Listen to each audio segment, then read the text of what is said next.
Hi everyone, I'm Alon from October Health. Thanks for joining us for another episode of Pressure Points. I'm really excited to have Oelzah Puckree with me today. She's had an elaborate career at a number of giants, most recently RMA and Sanlam.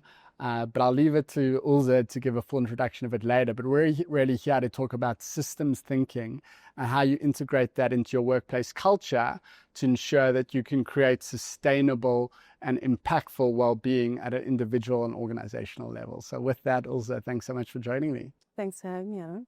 So as mentioned, I think, your track record speaks for itself. So we'd love to give our listeners a bit of context around where you've come from and what you've been up to. Wonderful. Thank you. I'm very happy to be here and to advocate for well-being in all places, and today more especially on the corporate level. So who I am as a person, I come from a big family, born and raised in Cape Town. When I say a big family, I mean like 19 brothers and sisters and maybe up to 25 children in our household at any given time. And I say this because it's important for me to really bring and honor that experience in to say my real kind of first understanding of well-being and as it relates to the human began at home, and the impacts that you feel within the family and also within society, and then how that stress contamination actually happens. So that's me, married to my high school sweetheart, have two beautiful daughters that I have the honor of raising. And yes, just really interested and keen to advocate around well-being for individuals, teams, and organizations. Awesome. So yeah, thanks so much for sharing. And it goes to the theme that we'll touch on later about authenticity and vulnerability, just telling people really who you are and where you come from. And then on the kind of professional side, you've had a really impressive career with a lot of top brands. We'd love to hear a bit more about that. Yeah. Absolutely. So I started my career in consulting, the professional services environment. And I think we all know what a stressful, just context that is in terms of how many projects you take on and the kind of work that we do. I spent a lot of my career in financial services with companies like Old Mutual as well. And you mentioned Sanlam, you mentioned RMA. Also I was in retail for a little bit, and a lot of people don't understand some of the pressures that come up with just being in retail and being able to do a lot with very little. No, that's low margin business. You've got to be efficient. Efficiency is everything. And so, yes, having been in consulting, working with government institution, working in telecoms, multiple industries really just gave me a very good flavor of what organizational well-being looks like and how that can impact organizational performance. And so as an OE practitioner myself, for me, everything is about integration and alignment. So it's important not to see well-being as a standalone function and our people are not okay. How do we do that? But what are the impacts of that? What are the inputs to that? What are the causes? What are the impacts? What are the effects? And this is why I think for me, the conversation we need to have today is really about that systems approach and the way we view well-being. And how it actually lands in organizations and how people actually shift because of it or not. There's so much to unpack, but you mentioned you're an OE practitioner. So let's start off, what do you mean by that? So what I mean by that is in organizational effectiveness, we look after all the interventions, everything that can help the organization be at its best, essentially. I'm trying not to use too much HR jargon, so in case there's any CEOs watching or other business people. So it is about the integration. So we talk about how do we bring people into the organization from a recruitment point of view, talent acquisition. How then do we layer on well-being in that space? When people are onboarded into the organization, what does that mean? How do they come on board? How do they know what their roles are about? What kind of clarity do people seek? What does it mean to be well when you're onboarding into organization? Then from a development perspective, what are the gaps that we're looking at? What are the strengths that we want to amplify in the organization? We look at all the other practices like team development, individual growth, personal mastery in that development space. Then looking after, I spoke about the growth in learning and development, and then we move down the value chain in terms of performance. How do we enable performance in our people? And, a lot of time people are going, we just hire the kind of person that kind of just wants to do the same kind of thing, and they're happy to burn out. They're happy to do it because it kind of feeds their need. that is all good and well in your organizational culture when you hire the same kind of person. But then what happens when you pull that lever and another lever shows up somewhere else going like, actually, there's high levels of burnout. There isn't any innovation. Everyone thinks the same. How do we build this culture that can perform well, but also meet its own strategic needs while we're doing that? So all the way through to offboarding, what does well-being mean when you're offboarding an individual from an organization as they move on to something and what's next for them? So it is that full value chain of the employee that we look at and how we layer employee well-being onto each and every one of those processes and practices. Sure. So you got your hands full. But if I summarize that, which was a lot, and it's obviously super comprehensive, but it's about the individual. And it's about the context of the organization that the individual finds himself in, right? So critically important. And that's part of the secret sauce, which ensures that a culture and a company can thrive. Again, I just want to set the scene and make sure we're all talking from the same hymn sheet when it comes to systems thinking. Because I feel like that's also one of the terms that people throw around and it means different things to different people. So do you mind just defining systems thinking for us? Systems thinking is really, we can go into the textbook or we can just simply look to nature, okay? And I want to use this example, and I sometimes refer to myself as an organizational ecologist because that's really how I see it. It is about how do you bring balance to a context, to a system, to an environment. So system thinking says, whatever I do on the one side, I must understand the impact that it has on another level. So if I'm working on an individual level, let's just with well-being as an example, that is not enough. Because I as an individual can be okay, but the context I find myself in might demand something different from me. So then how do I look at the individual? How do I look at the individual in the context of others, in the context of team, in context of the entire organization, its culture, and its strategy? So looking at everything from a multiple layer. And when I talk about the systems thinking, I talk about, we all know the iceberg model. Thank God for icebergs. About, what is visible, what is visible to everyone in the individual. So what do I show to the world about my well-being?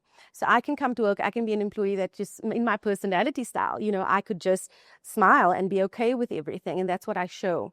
And then from an organizational perspective, I've got the policies in place. We've got everything. We're ticking all the boxes. We're communicating. We've got an EAP. That's what we showed to the world, right? And then from a systems point of view, then so that shows in the top, the bottom is around what are the causes, so when we address at a systems level, you address the symptom for sure through various interventions. And I have some great examples from RMA where we do that, where we've come in and had that top of the iceberg type of interventions that really, this is happening in the organization, we need to meet it. So I'm talking about Wellbeing Wednesdays, no meeting Wednesdays for employees, mindfulness mornings where we go through meditation with our employees. We look at our EAP providers. We look at, different other kind of interventions for our people. We're looking at now, as an example, doing a mental fitness club. So you've got a netball club, a soccer club, a golf club. But what about mental fitness? Perhaps we incorporate that into our way of being. How do we then incorporate, social well-being into everything, financial well-being? And that is all in our interventions. When I talk about below the iceberg, I'm talking about why is it like that?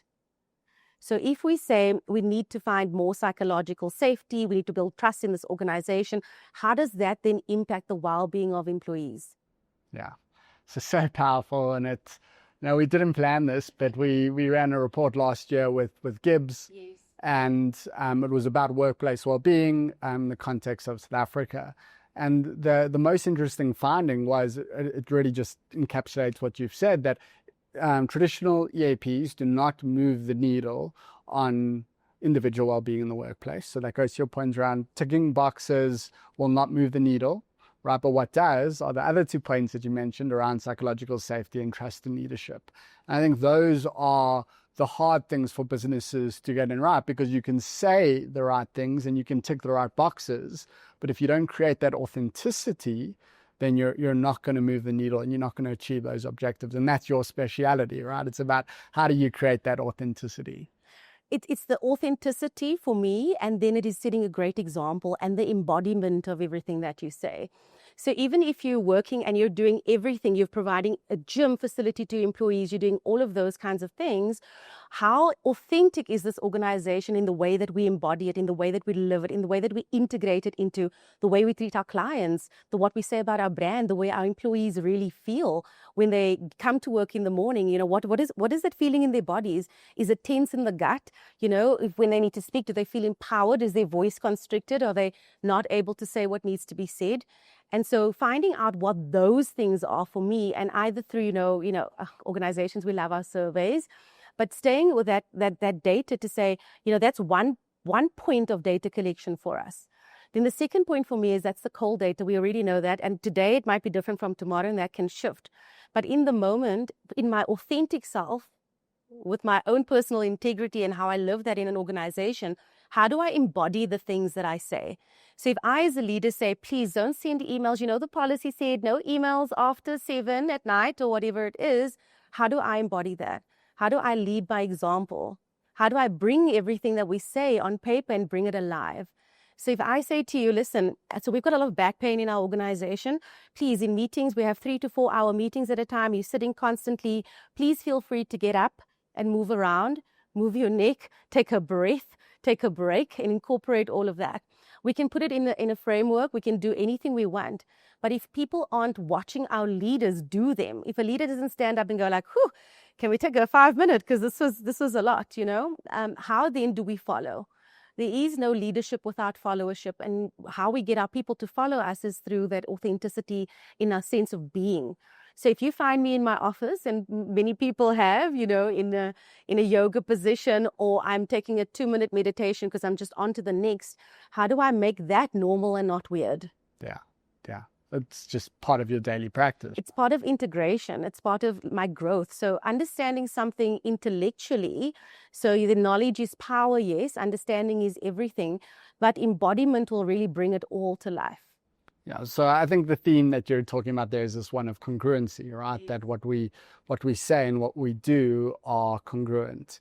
But maybe I'll ask a bit of a difficult question, is that, the reality is different people have different working styles, right? So if I just use your example of like that email late at night, right? And, the policy is that, we don't send emails late at night, but if people are better late at night and others are better late in the morning, how do you adapt, or how do you create that trust given people have these different ways of work? Yeah, absolutely. I love that you brought that in, because I think it's important that we manage the dichotomies, right? It's all not just sunshine and roses. And being human means, we are all flawed in some way or the other, and we're all great in some way or the other. So I always talk about in organization is like, just know your people. Know who you're dealing with and understand their personalities, their styles, their energy levels. Are they better at what point in the morning or at night? I use some kind of personality assessments in organization to be able to understand that. And so within a team, we understand each other better. But simply the use of technology, I'm sending an email at 11 o'clock at night. I can time it to arrive at 8 o'clock tomorrow morning. Like, I don't have to kind of be overly myself and kind of infringe myself onto an organization. So it's all about understanding yourself in the context of others and in the context of the culture and the organization. So yes, it's both ways. I have a responsibility as an individual to bring my whole self, and at the same time is to taper sometimes when that personality gets in the way of progress. So I think we're speaking about well-being, right? And I think there's often, I don't know, maybe a hesitation from business leaders who don't understand like well-being, or, some of these objectives that, if you create too comfortable, let's call it, of a culture, you're sacrificing on performance. But that's not the case, right? And, something which came through clearly from the moment we started speaking was that you can have this culture of well-being, of trust, of authenticity, and still create a high-performance culture. So do you mind elaborating a bit on that? Because again, I think people think, well, if we're going to be too nice, then, we're sacrificing on the performance, but you can get both. Yeah. So I want to say, when I was doing my undergrad, like, what is it now, almost two decades ago, Don't do that. I had a lecturer, and he started off the lecture with a statement. He said, happy workers are productive and productivity stimulates turnover. Go, let's debate. More than 2 decades ago, there was an inkling that engaged, or at that point, they didn't have that word of engagement. Happy workers are productive and productivity stimulates turnover. And so whenever I think about, what you're saying now, and organizations feeling that it's either this or that, it's that scarcity, that trade-off that we always think we have to make. And so for me, the one mindset shift is the mindset from it's either this or that, and it's this and that. So when we truly understand the human being and the psyche of the human and what lies deep below and what creates meaning for people and how to get the best out of people, and we truly understand that at a very deep level, we'll then be able to understand the link to productivity and performance. We'll understand that if I'm okay and I eat well, I secrete 97% of my serotonin in my gut. And so having a healthy canteen at work can stimulate turnover. Or it can, not turnover, having a healthy canteen at work can stimulate productivity. So for me, it's about that deep understanding that we must shift now, that mental mindset between this trade-off that we have to make. Another trade-off, as an example, in talent management and using this theme of integration and alignment between everything. Oftentimes when people are wanting to get promoted, the conversation that goes with it is, are you willing to make the trade-off that comes with the next level? But if you truly understood job design and how jobs are actually orchestrated and constructed, you understand that there are different ways that we know why certain people get paid more than others. And it doesn't have anything to do with how much more time that you spend in this job. It's the level of complexity that you think of, your problem solving, your decision-making ability, and growing that ability. But we put so much focus on, can you make the trade-offs between? What's different between me and someone else is just, we're all here to contribute. We all just have a different role to play. And so those kinds of shifts that we make in terms of our thinking then impacts the kind of interventions that we have. So what is a high-performance culture? You want a high-performance culture. It's a culture that is innovative, a culture that understands its goals. It knows how to get there. More importantly, not just what we need to do, why we need to do it, and how we need to do it. Now, the how for organizations is what brings us the competitive advantage. Everybody can have exactly the same strategy. All organizations, massive organizations now have everything. They all have the same things. So what makes you more competitive than another? It's the human being. And so when we understand this human being better, so I understand individual fears. I mean, look, there's about 27 personality types, more or less. If I understand all those types, I understand what moves you, what brings you fear. What is it that you need to feel safe in this environment? And so it's a lot more complex than psychological safety is have a one-on-one with your people every month, and then talk about some personal stuff that they've got going on and ask about their children. It's really truly understanding the need of the organization, yes, understanding the deep need of the individual, and then how do you bring those two together in a very specific context? It's alignment. It's alignment, and there is no copy-paste. There is no what I did at one organization, I will automatically do somewhere else. It's about what is needed here and what is needed now in terms of what our strategic direction is for this company and how we enable the people to get us there. And so I'm so passionate about, even, this client centricity we talk about, or the customer experience. And so for me, if we say whatever we reflect to the customer, we're a compassionate organization, we care, we need to be able to mirror that back into our organization, because it's when our people feel cared for and they feel that for themselves, that enables them to have the empathy to be able to give the compassion on the other side. Yeah. So, I mean, you touched on, showing you care is more than asking someone in a one-on-one like how their kids are, but how do you kind of like build that culture of care within the organization in a way that's authentic? Because again, I think a lot of these tick box things are easy to do, but how do you really create that culture? I think honestly, for me, it starts with who you bring into the organization. I think if you really pay very good attention to the kind of individual you bring in and the individual that aligns with your purpose and aligns with your values, I think that for me is an important factor. So someone coming into the organization must already kind of have a predisposition towards caring and towards being compassionate and empathetic in an organization. So for me, how you bring people in is important. Then secondly, if you perhaps didn't bring that right person in, how do you spend that time, orientating that individual in terms of why it's important to live the way we're asking you to in terms of the value? Not only just, this is your induction, this is the organization, your blood is now red, your blood is now blue, your blood is now green. Why is that important, and how does that show up in each individual role that you play? So, if you are the customer service person, if you are the person doing the analytics in the background, understanding with clarity what your role is in this organization and how we believe you can get there is for me then the second part of how we induct, train, develop our people towards that. But it is for me about then there's that, and there is the leadership, really role modeling what that looks like and what that feels like. So it goes to your point about the system. Yes. But again, there's so much, and I maybe want to start off at that point that you made up front around hiring. And you touched on personality assessments, but how do you hire the right person? I mean, is it personality assessments? Are there tricks that you have from an interview process? Like, how do you just to make sure that you're hiring someone who does care? Yeah. So for me, it's, so anyone who's interviewed with me, I mean, one of my colleagues said to me, also in the interview, when I left, you gave me a hug. She said I've never experienced anyone giving anyone a hug after an interview, but I do what feels authentic, and I do what feels I live the culture. If I tell you, come to this organization, we're a caring organization, but you don't immediately feel care when you get there, how will you know this is real? So yes, there's a psychometric assessment that goes with it. I don't advocate for us to do unvalidated personality assessments as part of recruitment processes. I have to say that. But in terms of what the individual says about themselves, in terms of the way they show up, what their preferences or interests are, is to really take note of that. Often what we do in assessments is let's have a look. Okay, intellectually cognitive intelligence, good. Deductive reasoning there. Everything that we want from an analytical perspective that ticks the boxes, we do. But we don't take that information, we don't take the information, that warm data that we collected in the interview, and translate that, for example, into the kind of references then that we do. We have standardized references that says, does the person come on time? Do they do this? Do they that? But is even the reference bespoke to the kind of individual that we're looking for? And whatever we've picked up in this recruitment process, how do we then further validate what we need to know to be able to make as good a decision as we can? And then once you have those people, it's preferably fail fast. If you have good people, hold on to them for with all of your life.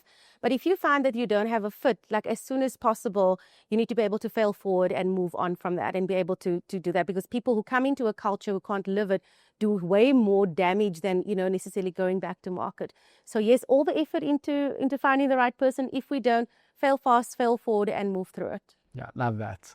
I think you started with this concept of psychological safety, trust, and leadership, and that's probably the hardest part for organizations to get right. And I mean, you've touched on a lot of the ingredients that organizations need to put in that recipe to get the system whole, get the output to be where it's at. But what have you seen? And you've worked both as a consultant but also as internal OE across multiple organizations. But what is it that those organizations that authentically have trust or psychological safety, what do they get right? What do the leaders do? What behaviors do they mirror that lead to that safe environment? Yeah.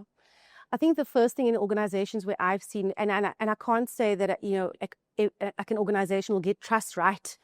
There's always going to be a little bit of centropy, there's going to be a little entropy here and there in organizations. So I think it's a fallacy to think you're going to get an 100% trust rate. So I think I'm not advocating for that. If it happens down the line, fantastic. But you're getting a critical mass of, psychological safety in an organization, or trust in an organization. For me, it starts with the leader. It starts with how you as yourself, you grow yourself. I know my own self. I know what my limitations are. I know what my strengths are. And I understand that I have gaps. Then I take it upon myself, a personal responsibility, to be able to grow myself in that direction. Right? And to fill my gap. And to growth mindset. It's a growth mindset, embodying what I need to embody, letting go of the things I need to go of. I need to let go to let come some things. So what do I let go of? What behaviors are no longer serving me? What got you here won't get you there. This is the new way of work, the new way of doing things. How do I do that? So that's the individual. A leader taking a personal accountability for what you say, what you do, how you show up, understanding, just like parenting, that nobody's listening to what you're saying. We're only paying attention to what you're doing and the aftermath of and the consequence of what you've done. And then that breeds the distrust. So, what I say, what I do, the congruence, focusing on myself. Then in addition to that, how do I, from an organization or system or process or function perspective, ensure that what I do from a work perspective is that our people can absorb it. Okay, so let's just say, and I mean, there's this one thing, I mean, like we started out saying that, you know, the EAPs are not working. A lot of the interventions that we are doing, you can have all the basics in place, and a lot of great organizations are doing this. But where does the shift then need to happen? Okay, so we talk about resilience, we talk about change management as a way of being now. So for me, the tip I could give, like lots of OE practitioners, HR directors and CEOs, is to pay very close attention to your change management. So number one, how do we change what needs to be changed in a practical, relevant, and legitimate way for people to be able to see and feel the changes? But also when the organization is going through the change, how do you not just go through whatever your models are, your ADCAR, your ProSci, COTA, whatever stages you're using, is how do I then layer on employee well-being into that? So as a leader, for me, a leader plays a massive role in the change management that happens in the organization. And how do we really take people on that journey? Because the way we've done it, you know, for all of these years, for sure, we tick the boxes, and from a transactional perspective, it works. But on a transformational, deep level, people still sit with an uneasiness. And that uneasiness then is what then, you know, impacts your trust and impacts your safety. In an organization, and psychologically, what I feel I can or can't bring to work, what can and can I not say, and can I really just be authentically myself, and can I engage with you, human to human, in a courageous conversation without that then impacting, like I said, the value chain, my performance later on, whether I get promoted or not, you know, whether I'm considered for bursaries to be able to study, you know, all those kinds of things. So what are the safety things, that levers that I need to pull as a leader to be able to do that? So yeah. No, so that's super clear. And I think ultimately it comes down to like that transparency from a communication perspective, from a leadership perspective, and that obviously filters through the organization. But again, your point of what we say and what we do are congruent, right? And I mean, again, I think that's probably the biggest takeaway. And again, as obvious as it sounds, it's something that most organizations actually, unfortunately, don't get right. Because, you know, their market pressures, shareholder pressures, and all of a sudden things can sway. But you've got to, you know, steady the ship and keep focused as a leader to build that trust, because ultimately the happy employees are the ones that are going to drive that organization forward.